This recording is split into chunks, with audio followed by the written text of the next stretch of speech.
Hi hello my dears, welcome back to our channel. എല്ലാവർക്കും എന്തൊക്കെയുണ്ട് വിശേഷങ്ങൾ? എല്ലാവരും സുഖമായിട്ടും സന്തോഷമായിട്ടും ഇരിക്കുന്നു എന്ന് വിശ്വസിക്കുന്നു.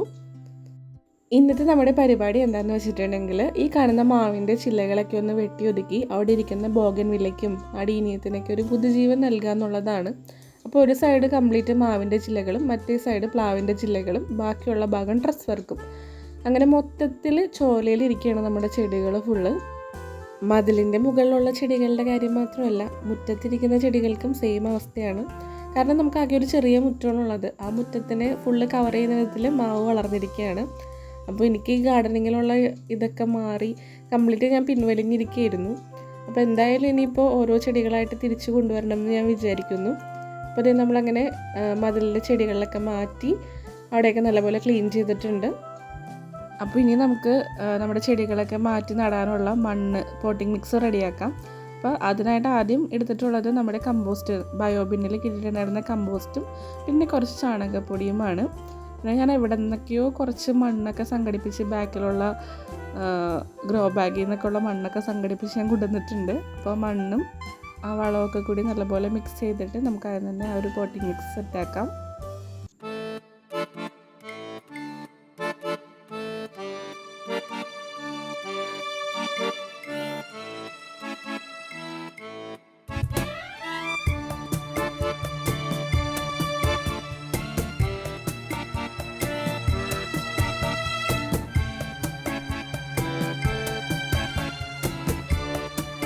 പോട്ടിംഗ് മിക്സ് അപ്പോൾ റെഡിയാക്കിയിട്ടുണ്ട്. ഞാൻ മൊത്തമായിട്ട് പുതിയ പോട്ടിംഗ് മിക്സിലേക്ക് മാറ്റാനല്ല പോകുന്നത്.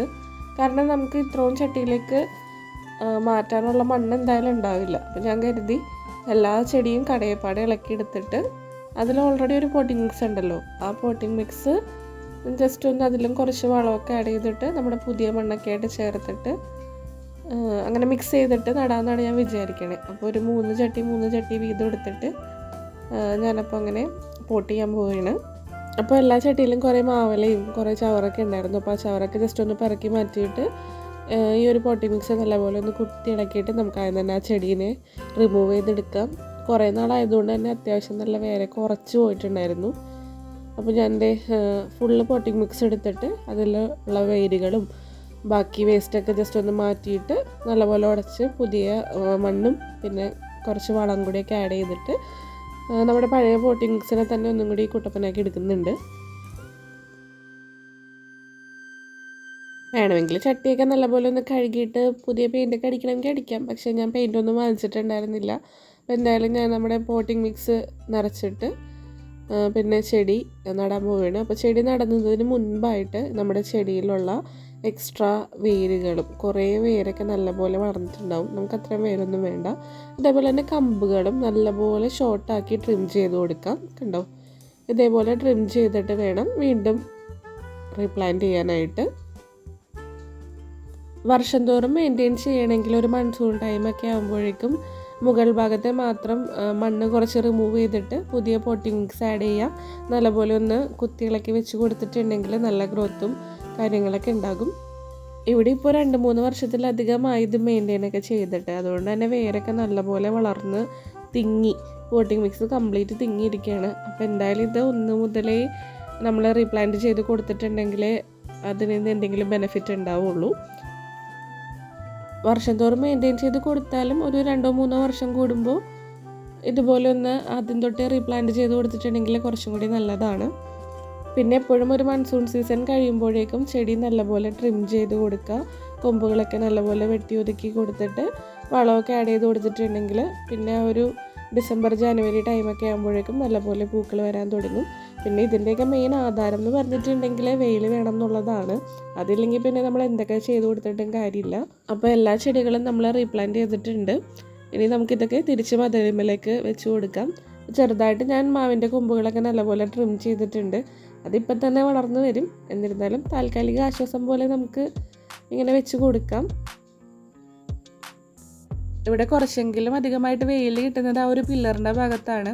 അപ്പോൾ അവിടെ എനിക്ക് ഇഷ്ടപ്പെട്ട കളേഴ്സായിട്ടുള്ള വൈറ്റ്, പിങ്ക് ഒക്കെ വെക്കാൻ വേണ്ടിയിട്ടാണ് ഞാൻ വേക്കൻ്റ് ആയിട്ട് ഇട്ടിട്ടുള്ളത്. പിന്നെ അറ്റത്തോട്ട് പോകും തോറും നമ്മുടെ വെയിൽ കുറഞ്ഞ് പൂക്കളും കുറവായിരിക്കും. വല്ല 3-4-5 പൂക്കളൊക്കെ ഉണ്ടായാലായി.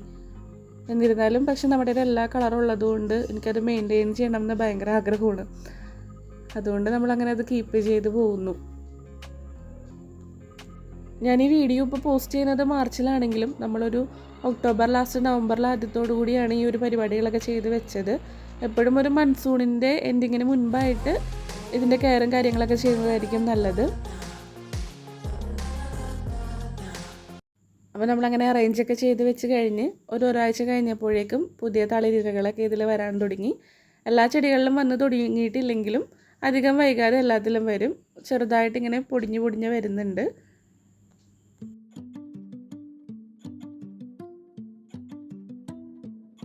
ഇനിയൊരു ഒരാഴ്ച കഴിയുമ്പോഴേക്കും നമുക്ക് കപ്പലണ്ടി പിണ്ണാക്ക് വെള്ളത്തിലിട്ട് കുളിപ്പിച്ച് നേർപ്പിച്ച് ഒഴിച്ചു കൊടുക്കാം.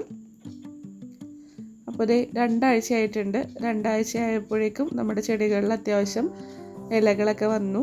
അപ്പോൾ നമ്മൾ കപ്പലണ്ടി പിണ്ണാക്ക് പുളിപ്പിച്ച വെള്ളമൊക്കെ ചേർത്ത് കൊടുത്തു.